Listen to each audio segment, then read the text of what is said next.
누가복음 23장은 예수님의 재판과 사형 선고 그리고 십자가에 달리심과 묻히심에 대해서 다루고 있습니다.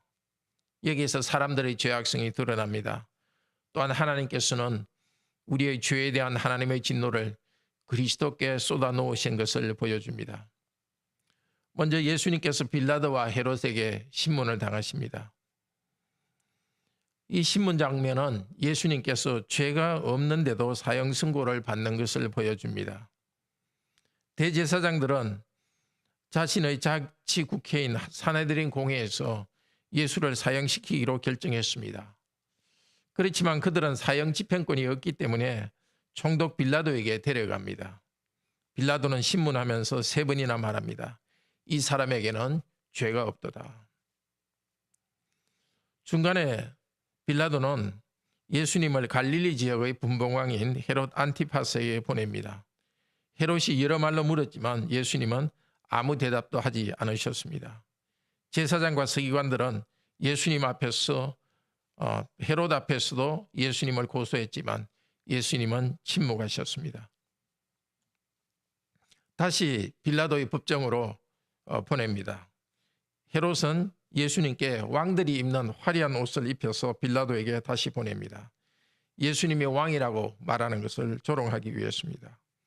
예수님께서는 빌라도 앞에서 침묵하셨지만은 그러나 그가 유대인의 왕이냐 하고 물었을 때 네 말이 옳도다. 예수님은 유대인의 왕이라고 스스로 말씀하셨습니다. 정치적 왕이 아니라 하나님 나라를 맡은 사람으로서 영적인 왕으로서 자신을 영적인 왕이라고 말했습니다. 빌라도는 다시 신문합니다. 3번이나 자신의 판단을 말합니다. 보라, 그가 행한 일에는 죽일 일이 없느니라. 3번이나 말한 것은 확실하다는 뜻입니다. 예수님께서는 아무 죄가 없다는 것을 빌라도도 자신이 증거합니다. 그리고 그대로 내어주기를 예수님을 석방하려 했지만 군중들이 제사장들의 선동에 넘어가서 예수님을 십자가에 못 박으라고 큰 소리를 지릅니다. 빌라도는 대중의 뜻을 따라서 애매한 자를 사형 선고합니다. 비겁한 정치가였습니다. 예수님은 빌라도 앞에서도 많은 이야기를 하지 않으셨습니다. 빌라도 앞에서 사형 선고를 받는 것은 하늘의 법정에서 하나님 앞에서 심판받는 것을 나타내는 표시였기 때문입니다. 사람과의 관계가 아니라 하나님과의 관계에서 고난의 의미를 이해하셨습니다. 예수님께서 하나님의 정죄를 받았기 때문에 우리는 더 이상 하나님 앞에서 정죄를 받지 않습니다. 우리 죄에 대한 심판을 이미 받았기 때문에 하나님 앞에서 우리는 담대히 하나님께 나아갈 수 있습니다. 그리스도를 의지하여서 오늘도 담대히 하나님 앞으로 나아갑시다. 26절부터는 예수님의 십자가의 고난과 죽음을 내용으로 하고 있습니다. 우리의 죄를 용서하기 위해서 우리 대신 고난받으면서 4가지 말씀을 하십니다. 우선 여인들의 통곡을 들으시면서 그들에게 말씀하십니다. 예수님께서 십자가를 지고 가실 때에 군중들 중에서 믿음의 여인들이 있었습니다. 그들은 가슴을 치며 슬피 울며 그리스도를 따라갔습니다. 예수께서 말씀하셨습니다. 예루살렘의 딸들아, 나를 위하여 울지 말고 너희와 너희 자녀를 위하여 울라. 첫 번째, 누가가 소개하는 첫 번째 말씀입니다. 여인들은 그리스도를 배반한 하나님의 백성에게 다가오는 심판을 두려워해야 합니다. 우리가 가져야 될 자세이기도 합니다. 우리도 하나님 앞에서 죄인된 우리가 받아야 될 심판을 보고서 두려워합시다. 예수 그리스도를 바라보면서 자신의 죄 때문에 통곡하는 우리는 참으로 복된 자입니다. 십자가 위에 사신 2번째 말씀, 누가가 전해주는 2번째 말씀은 아버지 저들을 사하여 주옵소서 자기들이 하는 것을 알지 못함이니이다. 그들은 자기들이 기다리던 메시아를 죽이고 있습니다. 하나님의 아들을 배척하고 있습니다. 자기들이 하는 것을 알지 못합니다. 그리스도께서는 그들의 죄를 용서해 주시도록 아버지 하나님께 기도하셨습니다. 하나님께서는 그리스도를 의지하는 자들의 죄를 용서해 주십니다. 그러나 끝까지 믿지 않는 자들은 심판을 피할 길이 없습니다. 우리도 우리 죄를 그리스도께 하나님 앞에서 내어놓읍시다. 우리 죄를 용서해달라고 기도합시다. 또 그리스도의 심정을 또 본받읍시다. 우리에게 악하게 행한 자들을 위해서 기도합시다. 그들이 우리에게 행한 악과 죄를 용서해 주도록 우리도 기도합시다. 모든 사람이 예수님을 조롱합니다. 서서 구경하는 자들, 군인들, 또 지도자들, 심지어 십자가에 못 박혀 같이 예수님과 못 박히던 다른 한 명의 강도까지도 예수님을 조롱합니다. 저가 남을 구원하였으니 만일 하나님이 택하신 자 그리스도이면 자기도 구원할지어다. 예수님께서는 참으로 고통스러운 비난입니다. 그들을 구원하기 위해서 지금 십자가에서 고난을 당하고 있는데 이 저주의 죽음을 통하여 그들을 구원하고 있습니다. 바로 그 순간에 십자가에서 내려오라고 비난하고 있습니다. 예수 그리스도의 십자가의 가장 큰 고통은 육체적 고통이 아닙니다. 버림받는 고통입니다. 하나님께 버림받고 있습니다.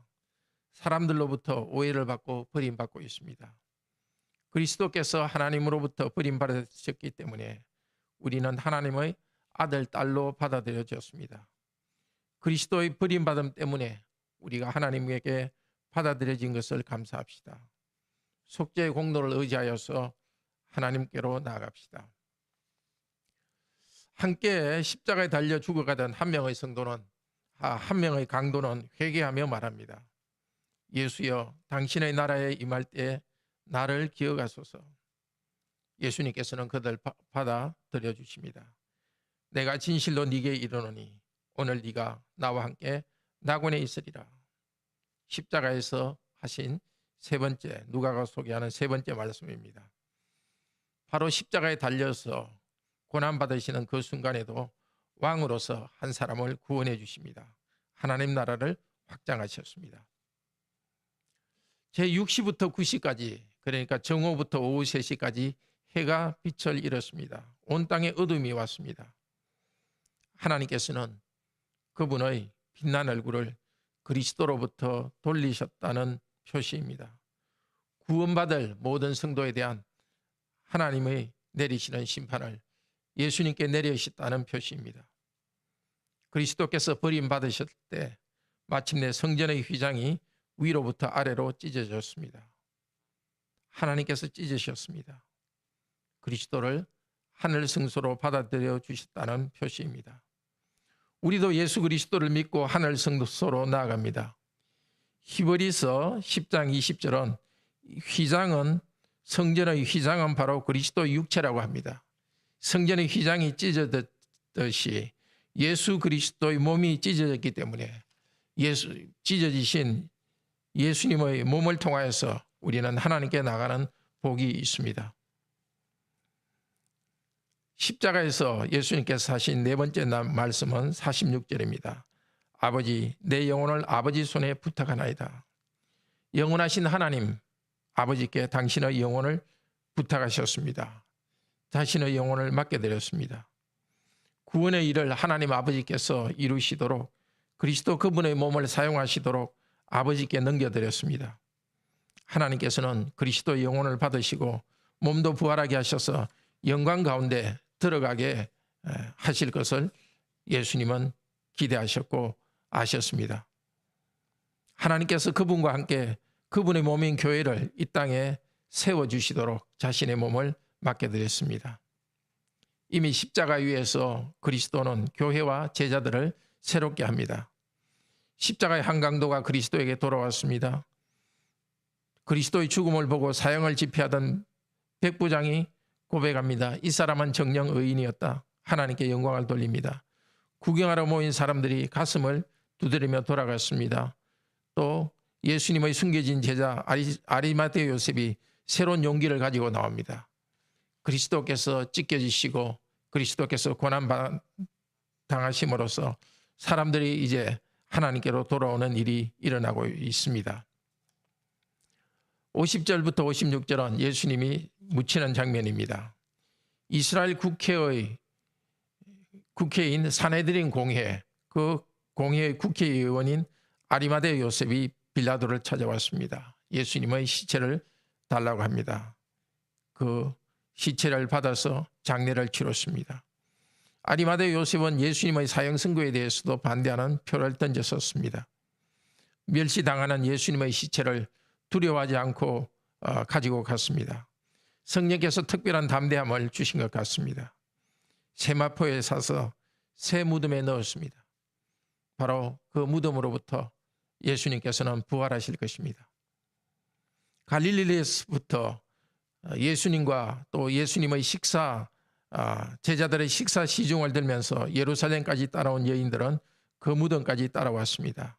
금요일 저녁이면 안식일이 시작되므로 계명을 따라서 쉬었습니다. 형제자매 여러분, 그리스도께서는 자신의 몸과 영혼을 십자가에서 우리를 위한 제물로 하나님께 바쳤습니다. 십자가에 달리신 예수 그리스도를 믿고서 우리는 죄 용서 받았습니다.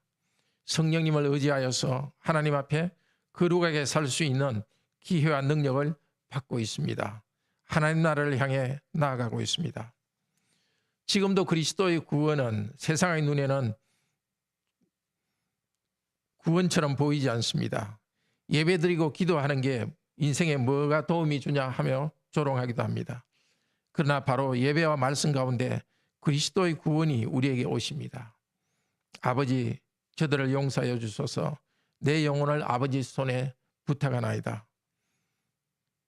예수님의 기도를 통하여서 우리가 구원받는 은혜를 누립니다. 우리 위에 십자가에서 희생제사 드리신 그리스도를 찬양합시다. 우리도 그리스도의 죄 용서의 은혜를 의지하여서 우리 영혼을 아버지께 부탁합시다. 바로 이 순간 우리에게 주신 말씀에 순종합시다. 하나님의 일하심을 믿고 기대하며 나아가기를 바랍니다. 죄 없으신 분이 우리 죄를 용서하시기 위해서 십자가에 달리시고 죽으시고 부활하시면서 우리에게 구원의 은혜를 베풀어 주신 것 다시 기억하면서 감사합시다. 거룩하신 아버지 하나님, 당신의 아들 예수 그리스도를 십자가에서 못 박게 하셔서 십자가의 고난을 당하게 하셔서 우리가 받아야 될 심판을 대신 받게 하신 것 감사합니다. 그리스도여, 사람들의 오해와 비난 가운데 그들에게 묵묵히 침묵하시면서 오히려 하나님 아버지와의 관계 속에서 구원의 일을 이루어 주신 것 감사합니다. 우리를 위하여서 몸과 영혼을 하나님께 바치면서 구원의 일을 이루시고 하나님께 영혼을 부탁하셨습니다. 우리 죄 때문에 저주받으신 이 큰 은혜 감사드립니다. 죽으시고 부활하셔서 이제는 하늘 높이 계시오니 영광을 받아주소서. 저희들에게 더욱더 그리스도를 의지하여서 죄 용서의 은혜를 누리며 더 거룩한 삶을 살아갈 수 있도록 우리에게 힘을 공급하여 주소서. 오늘 하루 동안도 저희들 자신이 아니라 그리스도를 의지하여서 죄 용서의 은혜 안에서 성령님 의지하여서 새로운 생명을 살아가도록 우리를 오늘도 인도하여 주시옵소서. 살아계신 우리 주 예수 그리스도의 이름으로 기도드립니다. 아멘. 은혜로운 기도 시간 되기를 축복합니다.